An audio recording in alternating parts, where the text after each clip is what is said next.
Atlassian recently announced that their AI-powered virtual agent is now available for JSM Premium and Enterprise customers. Now, unfortunately, you will need to be a JSM Premium or Enterprise customer in order to fully take advantage of these functionalities. But in this video, I'm going to walk you through what do you get with the virtual agent and walk you through the steps on getting it set up in your JSM environment. If you haven't already, please consider subscribing to the channel. Drop a like if you get value out of this video. But most importantly, check out the links down below as I have links for all the different ways that you can help support the channel, whether it be buying some of my merch, buying some of my paid courses, or what's most important to me is checking out the sponsors that help make these videos possible. Go try out their apps. Go give them some love, leave them some reviews, and let's jump into talking about the virtual agent for JSM. Don't wanna sleep in, 'cause I got something to prove. I gotta take what I hate and finally make a move. This video is sponsored by Release Team. This is a brand new functionality. It just came out. It was announced back in Team 2023, back in April of 2023. And it is finally here. We're about to round out 2023 and Atlassian has finally delivered on their promise. And so let's talk about what the virtual agent is. Now, before you get too excited, I do want to make something very, very clear. This is a premium and enterprise only feature. And unfortunately, the way Atlassian is going as of late, they are reserving these really, really cool awesome functionalities. Not only do data center folks not even get it, server folks don't even get it, but now in the cloud, if you're on standard versions of like even Jira software, standard versions of Confluence, or even standard versions of Jira Service Management, you are now going to get what I'll call a diluted, a watered down experience because you will not have access to the really cool functionalities like automation for Confluence and now this virtual agent for JSM Premium.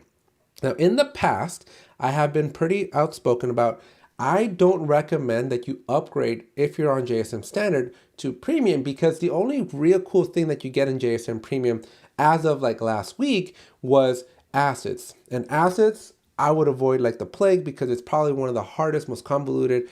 I don't like that functionality at all. And it doesn't justify more than 2x in your bill for that asset functionality.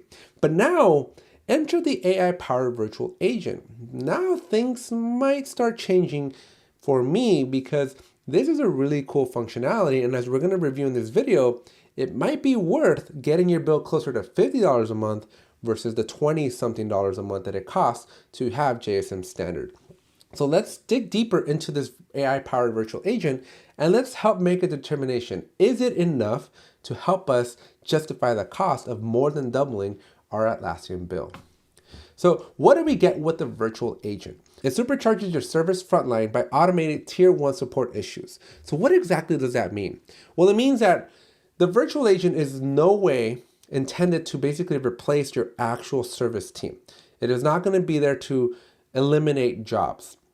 But what it is going to do, it's going to be able to handle the very, very basic, most rudimentary requests that typically inundate your service agents. So with a built-in AI engine that leverages the best-in-class natural language processing, that means you can speak to it in a natural language, English, if you will, just, hey, my computer's not working today. Or, hey, I don't know my password, right? When you're just using regular words like that, well, the service management virtual agent is going to help you and help take some of those tasks off of your plate and help facilitate the conversation with the person, the customer that needs help.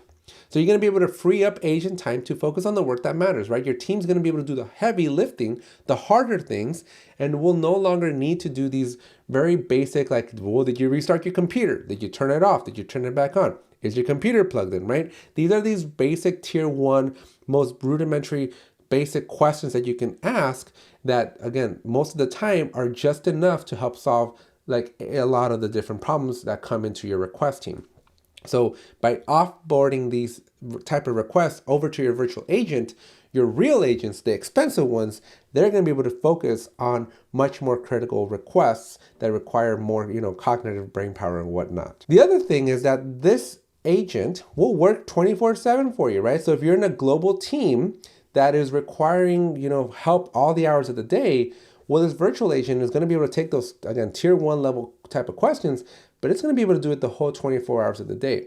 So again, depending on how your team is structured today, you might not need to hire people in different regions or different time zones to cover, again, a global workforce. You might be able to get away with just simply letting the virtual agent do some of the heavy lifting for these very, very basic rudimentary things. And now when your real team comes online, they can then tackle anything that the virtual agent wasn't able to take care of while they were asleep. And it's supposed to be very, very easy to help get on track, right? It's supposed to be very easy to set up the virtual agent. We're going to talk about some of the steps that are required. It's regardless of your technical know-how, right? You don't need any coding, you don't need any data science, and you don't need expensive consultants to come and help you set it up. They promise that they're going to have a very easy to use UI that is just going to let you kind of drag and drop what you want to do and get your virtual agent going. Now, there's a lot more features here that you can see. We're going to have templates so that you can just streamline that intent creation, right? Be able to get these agents up and running quickly. You're going to be able to utilize templates. They're going to be able to utilize Atlassian assistants. This right here is probably one of my favorite things, because one of the cool things about that I'm most looking forward to with this virtual agent is that it's going to be able to tap into your knowledge bases in Confluence and Jira products. So if you have a how-to article on how to do something, right, this is going to incentivize you and your team to create technical how-to documents, because once you write it up and it's documented, the virtual assistant is going to be able to tap into it and be able to leverage that information to answer the questions. So again, you're going to be able to take off some of the burden of having to do these redundant, super, super easy type of questions consistently, and just let AI take care of it for you. Now, you're also, again, for your enterprise users, you're going to have access to analytics, which is really, really awesome. They promise a low, no-code flow builder. I really do hope that it's better than what they did with their analytics, because that was supposed to be low, no-code, and that wasn't very low, no-code. And it also gives you a conversational interface, right? So this assistant is mainly going to live within the wonderful world of Slack. So you can think of the virtual assistant as basically a chatbot that is going to make your life a little bit easier. So that's kind of what the features are for right now. And keep in mind, this is a beta product. This is something that's going to keep getting better over time. And we are just barely just tasting that 1% functionality that Atlassian has now made available to us. But expect 5, 10, 15 years from now, this virtual agent is going to get so much better. So now, how do we actually get it set up? Well, let me walk you through a couple of steps that I do have access to, and then we're going to look at some documentation for the rest of the steps. And now for a quick word from our sponsor. For nearly 25 years, Release Team has been helping organizations of all sizes to adapt and improve their software development environments. We have experience with a wide range of tools, from modern solutions like Jira Service Management to legacy and open source options. Let our experts help you with your next project. Release Team, we are DevOps tool specialists. Make sure you check out the link down in the description down below so you can find how to get a hold of Release Team. So back in Jira, what you want to do is you want to go as a site administrator, go to your gear, go to your user management. And once you're in there, you're going to click on settings. Over here on the left side, you have Atlassian Intelligence, and you want to make sure that you enable these. So the very first time you come in here, it's going to give you the option to select your products like this. So you're going to select the checkboxes for the products you want. You'll click next. You'll agree to the terms and service, right? Obviously, there's a beta, so Atlassian's trying to collect as much information as possible. So you agree to that, and then it'll look like this. So once that's done, then we can go through the rest of the steps. So these are the links to how to set up your virtual agent. I will put them in the description down below. Again, I can only run through them here because I don't have the premium version of JSM, but I'm going to see if I can work with my Atlassian counterparts. Maybe I can get a trial or something to get this going so I can do a more in-depth video in the future. So setting up your virtual agent, right? It's very easy, right? So from the navigation in your project settings, you are now going to see a virtual agent section. Now, this is available in here already, and I'll show you mine, right? So you go to project settings on the left-hand side, and you will now see your virtual agent section here. But unfortunately, because I'm on the free version, it just says I need to upgrade. But for you, if you are premium or enterprise, you're going to be able to then do the rest of the steps, right? So you will need to install the Atlassian Assist. So assuming that you are on premium or enterprise, right, you're going to basically need to connect to Slack or log into Slack, depending on where you are with your Slack integration. But Slack is going to play a critical role in this, so you're going to want to connect it there. Once you have that Slack integration, you're going to be able to come to the virtual agent, get started. You'll be able to select the default request types for your virtual agent. You're going to be able to select Slack channels for the virtual agent to participate in. And if you have that connected knowledge base, right, if you're leveraging that Confluence information, you'll be able to activate your AI answers there. Then you're going to be able to go in and create your first intent, build a conversation flow for your intent, test it out, and then turn it on for your customers. Now, fortunately, all of these are very well documented. So we're just going to go with the very first one is once you do have your connection established with Slack and everything's good to go there, then you go to the next one, which is set up your virtual agent default request type. So again, reminder, request types are the types of questions or requests that your customers can ask for. So you're gonna go and find out, again, these are all the steps here that allow you to say, hey, for this request type, I want my virtual agent to be enabled. So you'll be able to go through that there. Once you're set up with that, then you wanna set up a virtual agent channel within Slack, right? So you wanna create an agent channel specifically just for this, or you can even use it at an existing Slack channel. So it's all up to you. You can either make a new channel or connect it to an existing one, but you'll go through all the steps here to add that agent to your channel. And so once you're done with that, then optionally, this step right here is totally optional, but if you want to, when a customer sends a message, the virtual agent will first try to match it to an intent. If no intent matches, it'll try to answer the question by using artificial intelligence. All right, and it's going to go and look through your knowledge base and try to answer it with any information there. So these are all the steps for turning on your artificial intelligent answers and connecting it to Confluence. So follow those steps there.